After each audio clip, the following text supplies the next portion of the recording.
que teria visto alguma pessoa estranha passando na porta da sua casa, nada? No dia do acontecido, a gente saiu louco, procurando, perguntando, e saiu boatos que uma mulher, ela até, pra mim, ela falou que era mesmo, mas depois ela voltou atrás, que alguém tinha visto um cara moreno com uma criança loira no colo. Mas assim que ela foi questionada por mim, primeiro ela falou que era verdade. Mas depois ela já desmentiu, falou que era mentira, que ela não sabia de nada e que ela não queria rolo. Jennifer permanece no presídio feminino de Mogi Guaçu.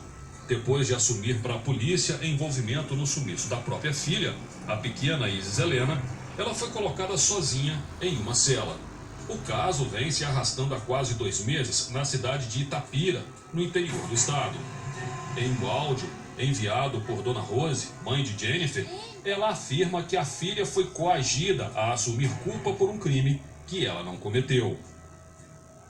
Eu fui lá conversar com o meu advogado e ele começou a me explicar as coisas, mas primeiro ele mostrou pra mim o vídeo, sabe? O vídeo com o áudio dela.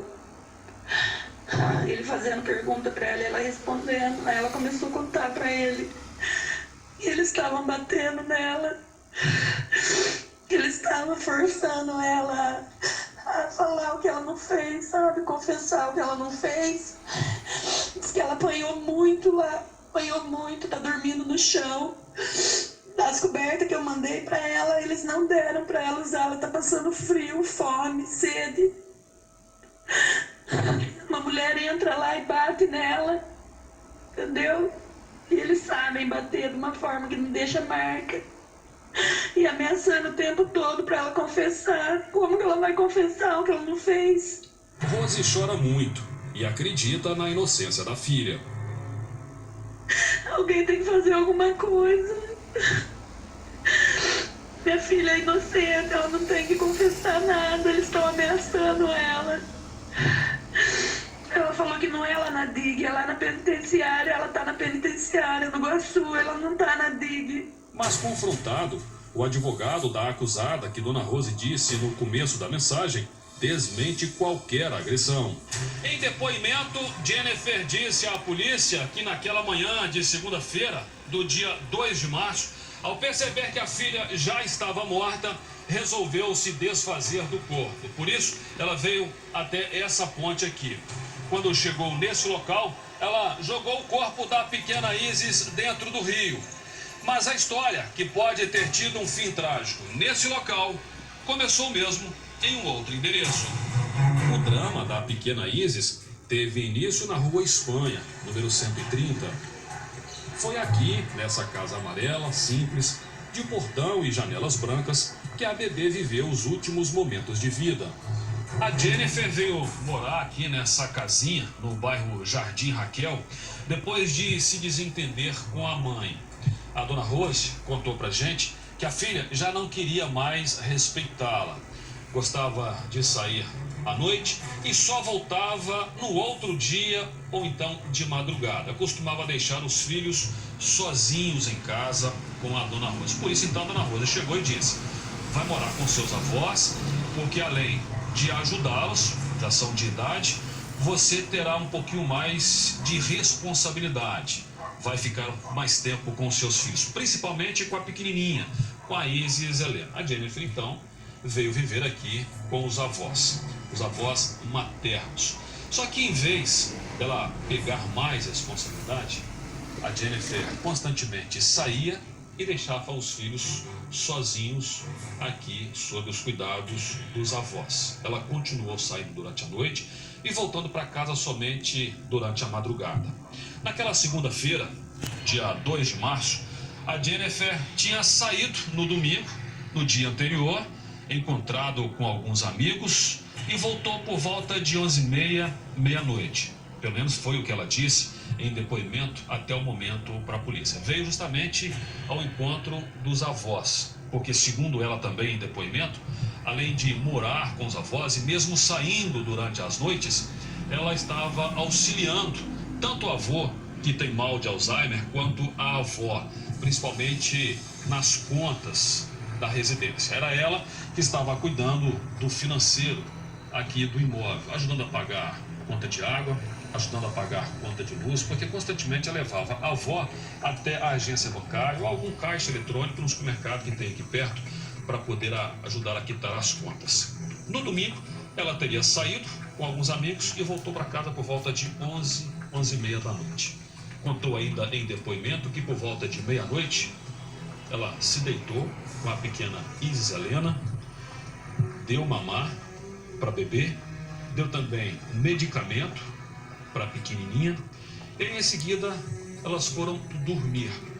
Só que durante a madrugada, a pequenininha Isis Helena voltou a acordar. Ainda durante o depoimento, Jennifer disse que se levantou, preparou mais uma mamadeira e deu para a filha, que então voltou a dormir. As duas voltaram a dormir. Só que, segundo a Jennifer, por volta de 6 horas da manhã, ela acordou e já percebeu que a filha não estava bem. Só que nos primeiros depoimentos, ela não contou essa versão aos policiais. Ela contou uma versão completamente diferente. Disse que por volta de 7 horas da manhã, deixou a filha dormindo, saiu daqui, foi para a creche levar o filho mais velho, depois foi para a casa da mãe e aí sim voltou para casa para pegar a avó para ir para uma agência bancária. Quando retornou por volta de 9 horas da manhã, já não encontrou mais a pequena Isis Helena dentro de casa. Essa, pelo menos, foi a versão nos primeiros depoimentos. Inclusive, ela chegou a dizer que um tio seria um dos suspeitos de ter sumido com a menininha daqui de dentro de casa. Ela chegou a dizer que esse tio teria brigado com ela dias antes do desaparecimento da filha, porque ele teria saído de dentro do banheiro nu e ficado perto do filho dela mais velho, de 3 anos. Como ela não gostou da atitude do filho, ela teria brigado com esse tio, que teria inclusive, segundo a Jennifer em depoimento, prometido que iria se vingar. Ou seja, no primeiro momento, ela não assumiu o que tinha realmente acontecido. Tentou incriminar uma outra pessoa da família. Assustados com o desfecho das investigações e a repercussão do caso, vizinhos estão com medo e não falam sobre o ocorrido. Preferem ainda não acreditar que a própria mãe tenha desaparecido com o corpo da filha. E o que deixa todos ainda mais com medo é que, ao perceber que a filha estava morta, Jennifer preferiu não pedir ajuda e agiu naturalmente por mais de 2 horas. Ao perceber que a pequena Isis já estava morta, em vez de procurar por socorro ou ligar para a polícia, a Jennifer tomou uma outra decisão. Ela pegou o filho mais velho, de 3 anos, e trouxe o menino para esta creche que fica um pouco distante da casa dos avós. Ao chegar aqui, a criança foi recebida pelos professores que pegaram o filho de 3 anos da Jennifer e entraram com ele para dentro da escola. A Jennifer veio caminhando com o filho por esta rua aqui. A casa dos avós fica a 4 quarteirões desse local. Mais ou menos uns 5 minutos de caminhada até chegar à escola. Ela contou em depoimento que veio pensando no que iria fazer com o corpo da pequena Isis Helena, já que ela teria ficado com medo. Depois de sair aqui da escola e já planejar o que iria fazer na sequência com a própria filha, a Jennifer então se despediu do filho de 3 anos, que foi para a casa da mãe, que fica a mais ou menos 3 quilômetros aqui dessa escola. Por todo o caminho por onde ela passou e foi caminhando até chegar à casa da mãe, a polícia já percorreu em busca de imagens de câmeras que comprovassem o percurso e o horário que inicialmente a Jennifer teria alegado que teria passado naquela manhã de segunda-feira, dia 2 de março. Foi por esse caminho que ela percorreu até chegar à casa da mãe, onde foi justamente buscar a moto que ela disse para a polícia que usou para transportar a própria filha, inclusive também para poder buscar a mochila. Jennifer teria atravessado a cidade caminhando.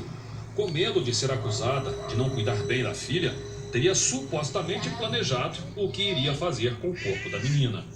Ao longo das investigações, a polícia recolheu imagens de algumas câmeras em ruas por onde ela teria passado até chegar à casa da mãe. 20 minutos depois de sair da casa dos avós e de deixar o filho mais velho na creche, a Jennifer então chegou aqui à casa da mãe, onde, segundo ela em depoimento, veio justamente para poder buscar a motocicleta que ela costumava deixar aqui na casa da dona Rosa. A moto estava estacionada na garagem. Segundo ela chegou, cumprimentou a mãe, pegou os documentos da motocicleta, montou na moto e saiu, justamente com destino de volta à casa dos avós, onde ela teria deixado, segundo ela em depoimento, a filha de apenas 2 anos, ou de quase 2 anos, já sem vida na casa dos avós. 5 minutos depois de sair daqui, ela chegou novamente à casa onde ela estava morando, pegou a filha, colocou dentro da mochila e foi em direção ao rio, onde, segundo ela, jogou o corpo. Jennifer então voltou onde havia deixado a filha morta sobre a cama. Como os avós são de idade, não teriam percebido o que estava acontecendo bem ali, diante dos olhos deles. Quando Jennifer decidiu procurar a polícia, indicou outro ponto da cidade. Descendo por essa rua aqui, é possível sair direto na casa dos avós da Jennifer, onde ela estava morando,